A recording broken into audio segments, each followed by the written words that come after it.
All right, so are you ready for this? Yes. Okay. All right, so I think we need to take a sip first of our tea. Cheers! Cheers!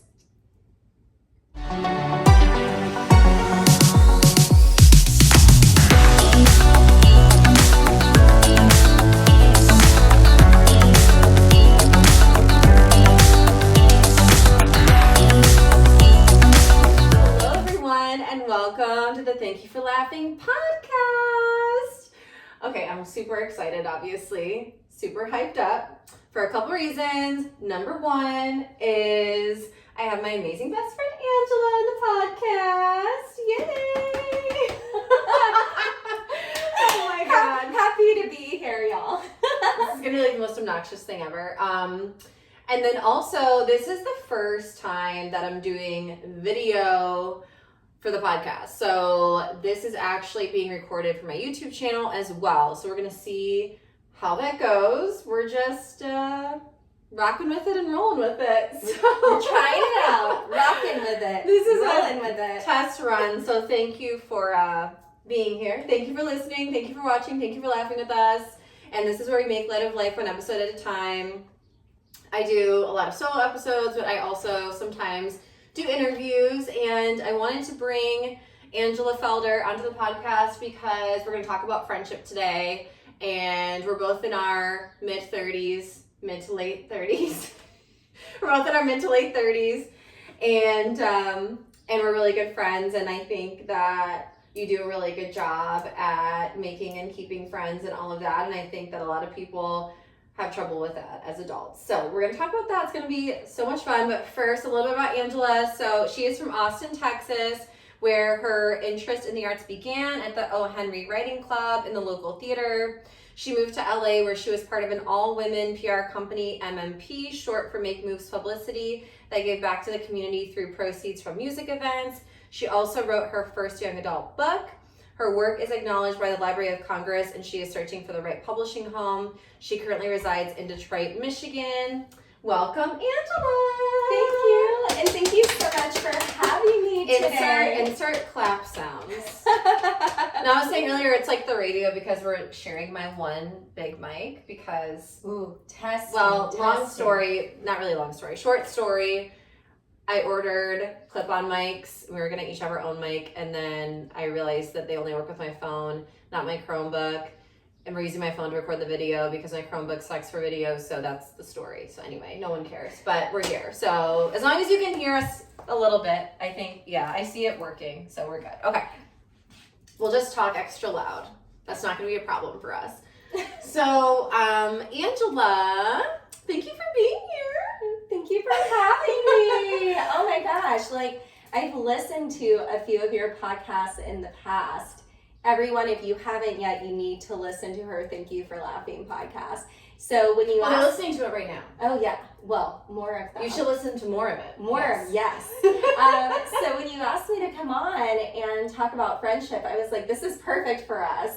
So thanks for having me in your space. Definitely, yeah. And I know that we were talking about it for a while ago. So I'm really glad that we're actually getting to do it. So, and it's so funny because, okay, we're just gonna like jump right into this. Like, people have literally asked us if we're dating. And I think that's really funny because I was already talking to her about like doing a podcast about friendship, and then when people started asking us that, I was like, yeah, we really need to do that because I just feel like people get so uncomfortable with platonic intimacy, like between adult women. It's like they don't understand, like if you're not dating, why would you want to hang out and talk to the same person so often? It's like they would only do that with their significant other, and we're like, we just do it because we want to. Yeah. I mean, I think, and also it has a lot to do, and something we discussed about this is most women our age are already married or married with kids or have a partner, right? And so, you know, when you see women, and I think there's honestly nothing wrong with like women in their mid-30s or 40s or 50s, however old you are, to like go on vacation with your girlfriends or with a girlfriend. But I think a lot of those misconceptions come from, not, I guess having as many of those activities in your life as maybe you did prior, right, to like married life or to no longer being in single life. And I'm not trying to exclude anyone that's probably like, hey, that's not me. But I think the reality of the situation is as we get older, we don't have as much time. So we decide where we want to place our time in our lives. And a lot of the times, like, it is going to go toward our children. It is going to go toward our SO. So I think it is, the older we become, the more rare it is to be able to chalk up a time of a little bit of time. And I mean, and not only do I think there's nothing wrong with it, but I think it's healthy because, I mean, if you look at the statistics, 60% of marriages end in divorce. So what are you going to do if you get divorced and you look around and your friends are all gone because you neglected them for the last 20 years while you were married? What are you going to do? Like, and also 80% of men die married. 80% of women die widows because men don't live as long as women. Women live longer. And so more than likely, if you're a woman married to a man, which obviously, like, I'm bisexual, so I may or may not be doing that, and our listeners are all different genders, but just like in general, most women are going to die alone. Like, not to be morbid, but, and so like, who is going to be there with you when your husband dies? Like, hopefully you have those friends still. And I know for me, I spent a lot of years after I became a single mom focusing on trying to find a partner, trying to find a husband, trying to find a father for my son. And when those relationships ended, which most of the time they did, I looked around and I didn't have a lot of friends left because I had been neglecting them for my significant other. And I'm not saying that it's easy. Like, it's obviously, like, even today, it was like a whole journey, like getting together and like getting this podcast going. I think we were supposed to start like 3 hours ago, which is fine, but we're making it happen. And that's the thing is, you have to prioritize and you have to make sure, like, are you doing well at time management? So I guess my question for you is, Angela, like, how does someone make more time for friendships when they have so many other things going on and they do have other priorities? Yeah, no, like, so for me, like, throughout like my friendships, when I've dated anyone in the past, it's always been like, I guess I would say I've dated people that understand the need to want to have your own adventures and have that time with your friends. But I would say it's also about just like being vocal and speaking up about it. If you have a partner, like, I need this time with my friends to be able to, speak on different subjects than perhaps like you're not particularly going to speak about with your SO. Be able to have like a little window outside of your everyday life and just laughter and fun, right? And being able to glean that.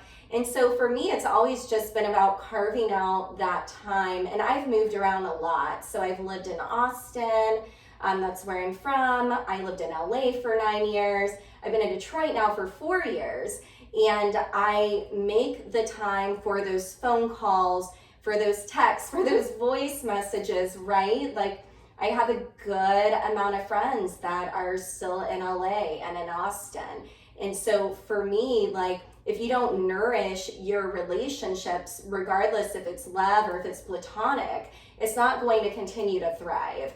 And so it really is about throughout your busy day, even if you're exhausted after work, or maybe it's on your lunch break or, your Sunday, whatever it is, like making the effort, making the time. It could be as short as 30 minutes, but being able to keep that connection alive is important because human beings thrive on connection. I love my alone time. I honestly love being by myself, so that's a blessing and a curse at the same time.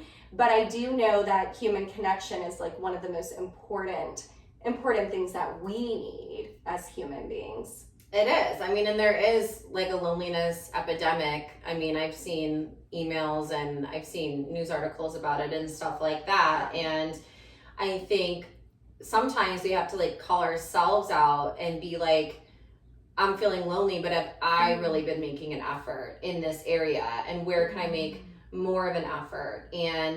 But I think part of that too, and I was talking about this in my last episode, is some of us don't know how to make those friends. So maybe it's not even like nourishing the friendships we already have, but maybe it's like we did move to a new city and those friendships faded away. Maybe we just got out of a toxic friend group. Maybe we just got out of a toxic relationship where we were isolated from our friends. So like, how do you kind of start over in your 30s? Like if you were to start fresh and like, let's say that you weren't so great at keeping in touch with those people from other places and you moved somewhere new, like where would you start? Like how would you start to form new friendships in your 30s when, you know, we usually just work and come home, or maybe you're working from home and you don't even know your coworkers. Like where do you meet those people? How do you meet them, and how do you start that journey? Yeah, so when I moved to LA, I really didn't have any girlfriends when I first moved there. I had one whom I met right before I moved there. We just clicked.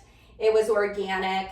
But I will say it takes time. So I, again, lived there for 9 years, and I would meet a friend like, you know, in the apartment building, at the hair salon. A lot of it was like at the time through work as well. And then I'd meet friends through those friends. And I slowly started building up my network of friendships because, again, I feel like women empowerment is so important and women in friendships is so important. But it wasn't overnight. So it definitely took time.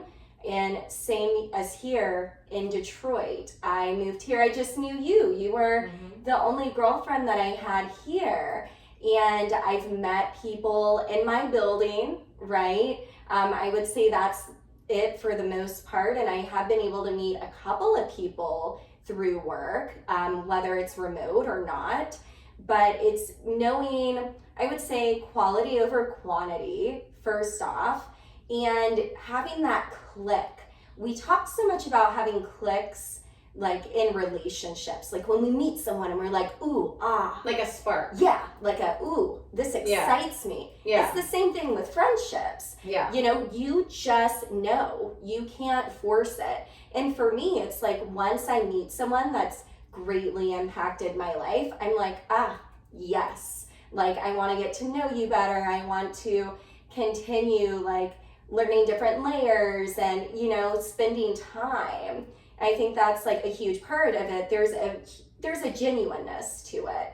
And I think when you go into anything with an open heart, open mind, you know, you will meet your tribe. That's my personal belief because I've relocated twice and, you know, I've met some really great people.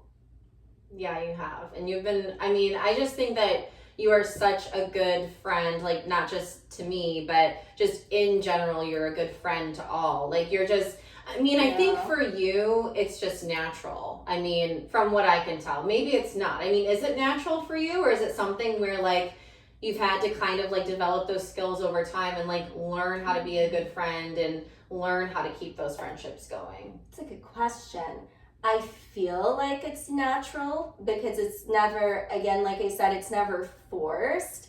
I just go through what feels natural to me.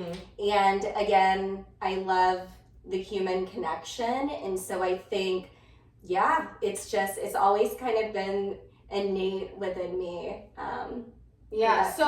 What about people who are really shy or introverted or socially awkward? Like, what would you say to them if they're like, oh, there is this cool girl in my building, or there is this girl at the gym or at the coffee shop that I see all the time and I want to be her friend, like she seems someone that like I could connect with. Like, how do you take it from, or the hairstylist, I know exactly who you're talking about, who's one of your best friends now. Like, how do you go from like, oh, this is the girl who does my hair, to like, now we're friends? Like, do you ask them to like get a drink after work? Like, what do you say?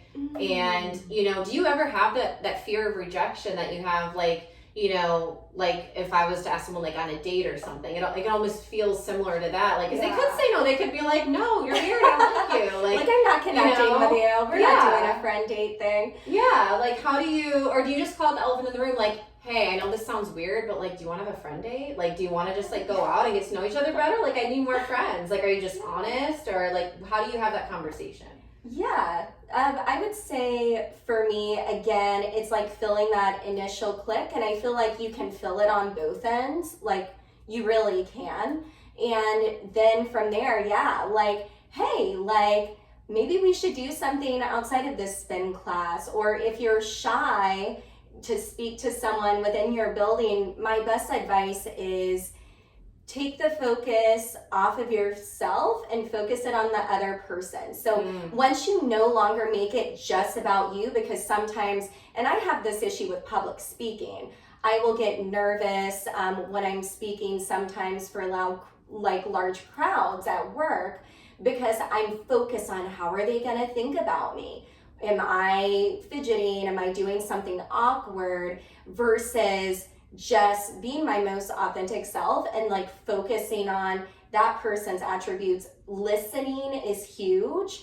And so you're really giving something to the conversation, especially as you're forming a new friendship, and really hearing them and listening to what's going on in their life. Because a lot of the times I feel we could get hung up on saying something, like we're thinking of what to say, when instead we should be listening and giving more of that authenticity. But again, going back to my advice, it would be just to go for it. You have nothing to lose. And I know fear of rejection is real, but you know what they say, you miss 9 out of the 10 chances you've never taken. And so if it's important, I know, don't you love that quote? I think it's 100% of the chances you don't take. Okay, well that's okay. And so I guess I don't take all my Angela chances. Felder, you missed 9 out of 10 of the chances. Oh darn. But no, I would say if you are nervous about it, because I've gone to Keep talking. Oh yeah, I've gone to parties before, and sometimes you do feel like a wallflower because you're not vibing with anyone there particularly. I feel like we can't see you enough, so I'm moving the camera. Oh no, it's all good.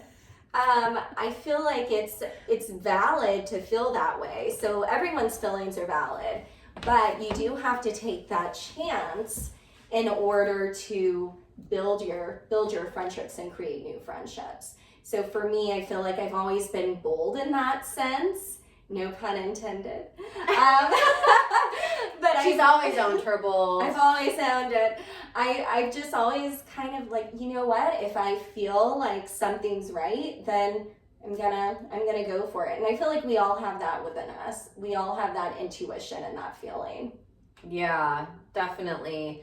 Yeah, I think it's, we all have fears around like different things. And I think for me, I'm like the opposite. Like I could talk in front of a room of 150 people, no problem. But like if I were to like go up to someone and say like, hi, I want to be your friend, I think I would like shit my pants. Like I just when it comes to like a work environment, I just feel like I'm a totally different, not a different person, but I'm just like a different version of myself. Like when I'm in a work environment, I feel like I have a script, and I feel like I have like this kind of persona that I put on, like this work boss bitch persona. And then like when I step out of that, I'm in my personal life, I'm like, how am I supposed to act right now? So it's I was about to say, when I first met you, I was like, damn, I want to be this girl's friend. That's what's so funny is that like all of my close friends I've met through work or school. Like I've never met someone who's like, I've met people, but I've never become close with people that are neighbors or walking down the street or like random places like that. Like I'm asking these questions like for myself too. So, but I'm taking notes. Yeah, I'm taking for sure. notes.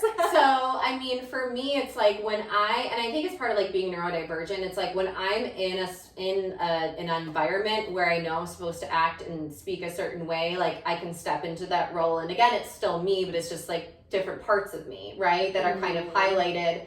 And it's like I have something, like I already have something in common with you. Like we work together, so we can talk about work, and then it might lead into getting a drink after work, and then go from there. Like I don't have a problem making friends in places like that, because I feel like it just kind of like one thing leads to another and it happens. I think it's a little harder for me to be intentional with people where I don't know if I have anything in common with them yet. And it's like, well, what do I say? What do I talk about? And so that's what's funny, is because a lot of my friends that I met through work, they're like, oh, you're not shy. What are you talking about? Like they like don't understand what I'm saying when I say, no, I am actually really shy around people that I don't know in certain environments. But like at work, so it's funny because people don't believe me when I say that. So Yeah, and there are people that are shy in that aspect as well, like outside of work. And I've known a couple of friends that have gone on Bumble, like Bumble dates. yeah, with Bumble friends. BFF. Yeah. And met a couple of great friends that way. Yeah. Because you can look at your like and your interests, and so it's a little bit more of an icebreaker before initially hanging out. That's why I only do online dating too, because I'm like, okay, at least I know something to say. Like, I'm like, oh, we have that in common. Like, if someone doesn't have, and by the way, I am still on a dating break, so no one slide into my DMs and ask me out, because I will say no or ignore you.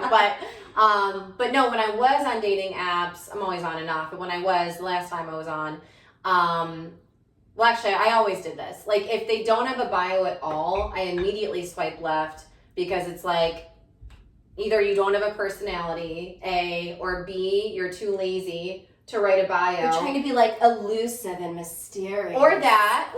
But it's like, if you don't have 5 minutes to write a bio, then you definitely don't have time for what I need. Like, I'm way too high maintenance for that. Like, if you can't even put in 5 minutes for your bio, like, are you going to give me any attention?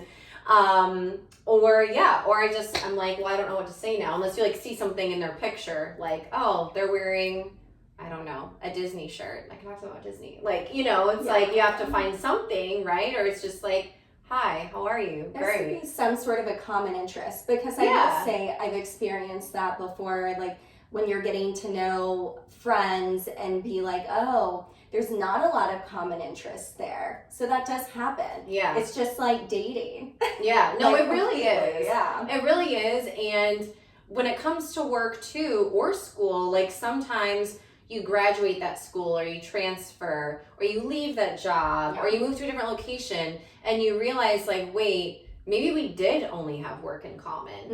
And sometimes that can happen too. And that's okay. Like, it's okay to have friends. We've said this before, for a reason, a season, or a lifetime. Like, not everyone has to stay in your life forever. And Marissa Lace, who's someone I follow on everything, she says, and she says this when it comes to dating, but it's true for friends too, is it doesn't have to be forever to be beautiful. And like, it's okay to have those temporary friendships too. And I think that's another thing for me.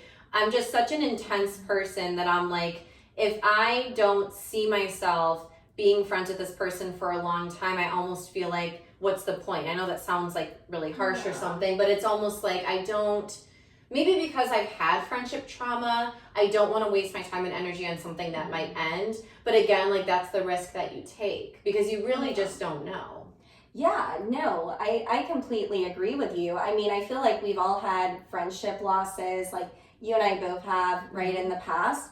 And you grieve the loss of that relationship, because you're putting so much time and so much effort. Again, it is a relationship. It's a different type of relationship. Like you're saying, it's like platonic love. It's a platonic relationship, but you have a lot of memories with those people. You've shared parts of yourself that maybe you haven't shared with others, or even your own family, because sometimes these people are our chosen family. Yeah. So it can very much be like grieving a loss. And I've had a couple of those instances in my life. Like, they're rare, but they have happened regardless of the circumstance. But just going back to how to spend time, I mean, again, like a lot of my friends, most of them in Austin are married, and the majority of them have kids. But it's like every time we connect, we make that effort. I'm not, if they're listening to this, I'm gonna be like, thank you all so much. But whenever I come into town, it's like we're rallying, to see you, and they're coming from like an hour away. Most of them live in Johnson City, and they're coming down just for like one lunch or one dinner. And I think that's just a testament to when people do that for you and they rally for you and want to see you. But you would also do the same for them, and they know that. And I think that's like an important establishment in the friendship as well. Right. Yeah. So what do you do, or like, has this ever happened where maybe you felt like it was kind of a one-sided friendship? Like, maybe you were doing all the work, or maybe it was a draining friendship where, like, maybe it wasn't even about seeing each other. Maybe it was like this person was always venting about their life, and like they weren't there for you when you needed someone. Like, have you ever had those types of things? And like, how did you get over that? Did you just kind of like let it go, or did you communicate with them what was going on? Like, or does it like not bother you? Like, do you even like notice? I don't know, because you always seem so like happy and chipper. So I'm like, maybe she doesn't, maybe nothing bothers her. I don't know. Things do bother me. I promise y'all, I'm not a pod person.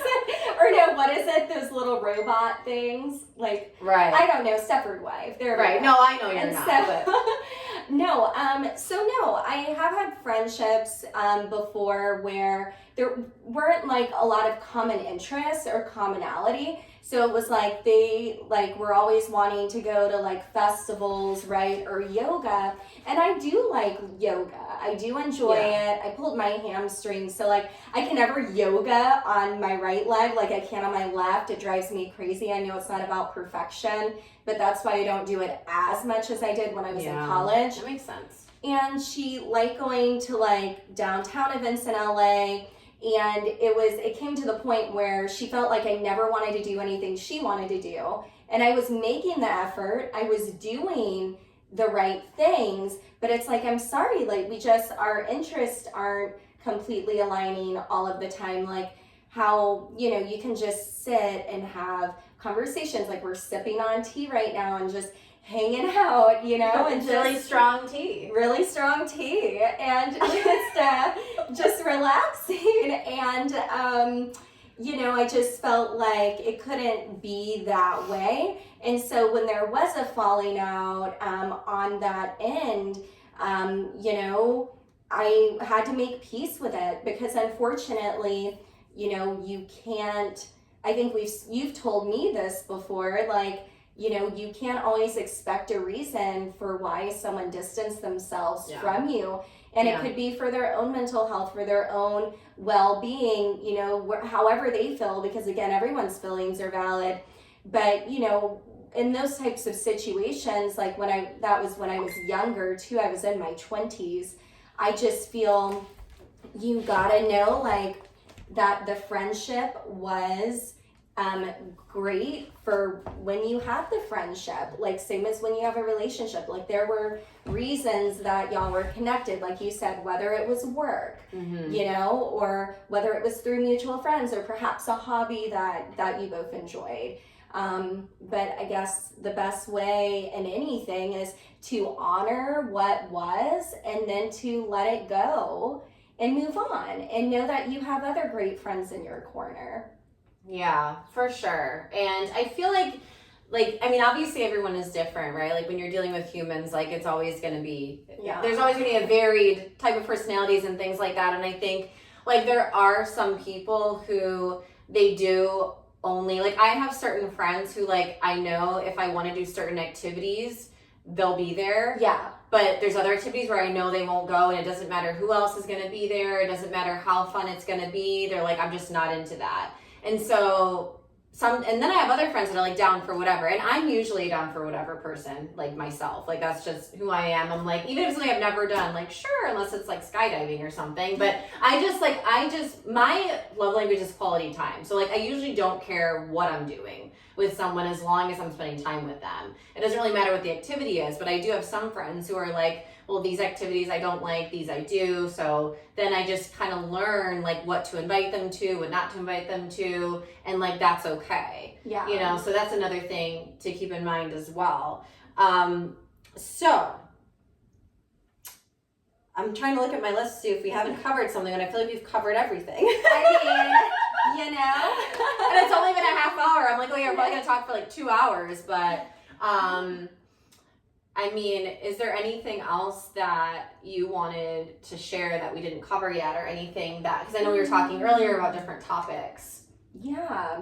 So I'm trying to think if there's anything else. I would say also, planning ahead is something good. I know we're both super planners, but when you do have a busy life and you have other components, like one of my friends is a mom going to school. You are as well, also going to school and working full time, just like you. And so being able to plan for things and make time for things is important. So like value your time and your friend's time.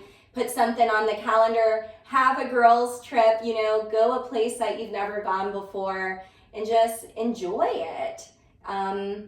Again, enjoy the quality time, regardless of where you are, because I'm about to move again. So I will be moving. Surprise!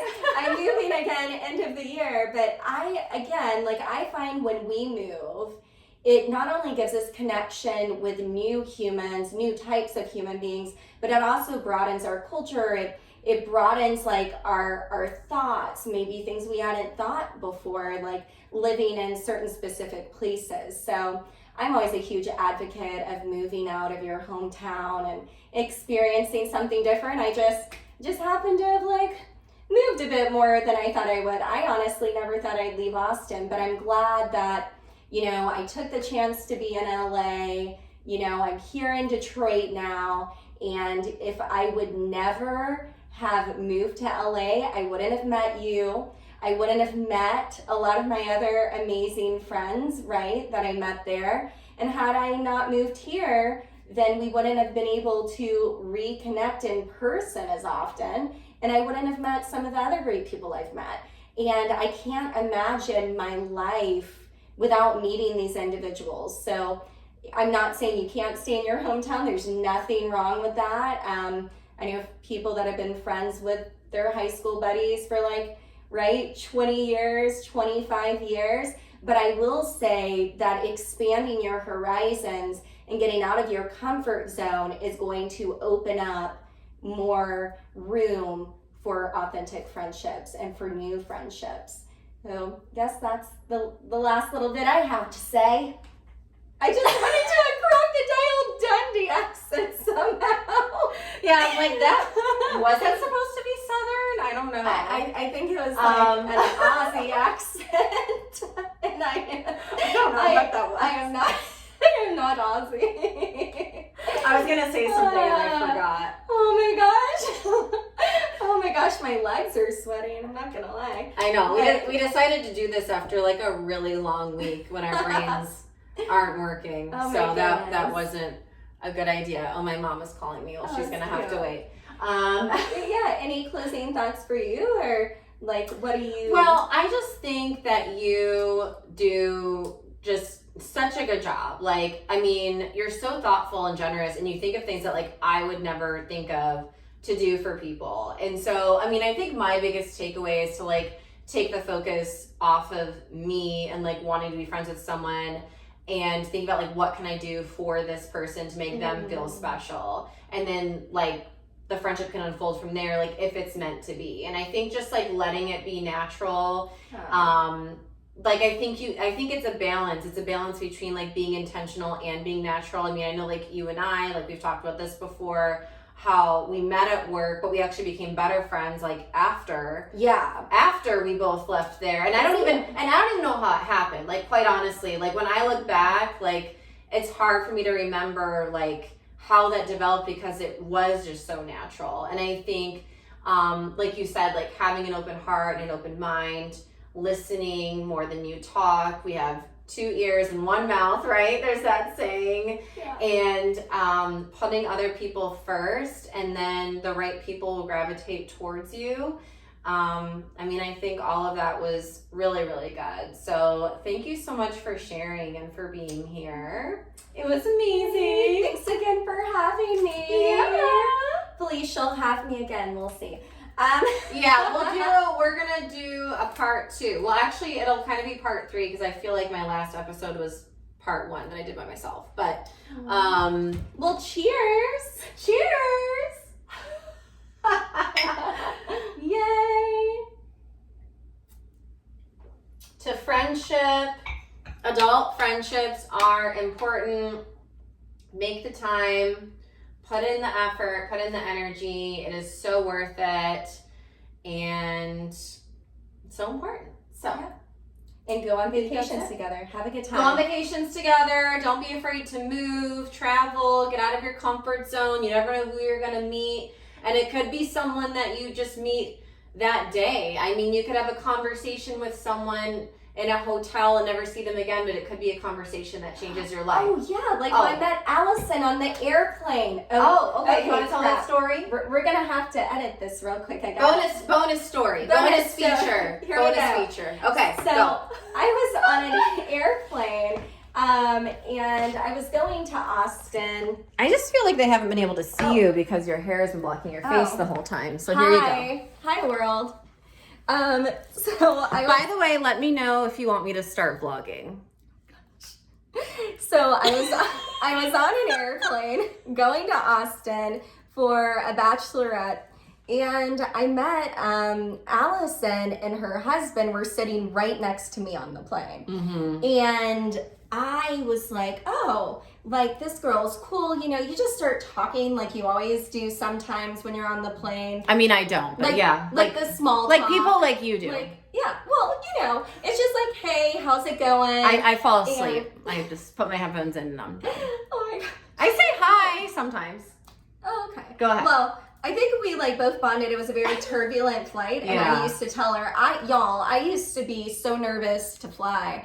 And I could see that, and I was like just trying to distract her. We're just talking. I'm telling her all the great things about Austin, like where to go, what they should do. And we just like, I don't know, we like really connected, and we started just talking about our lives and like where we went to school, our hobbies, our families, like what it is that we want to do in life. And we landed, we went our separate ways, but we connected on Instagram.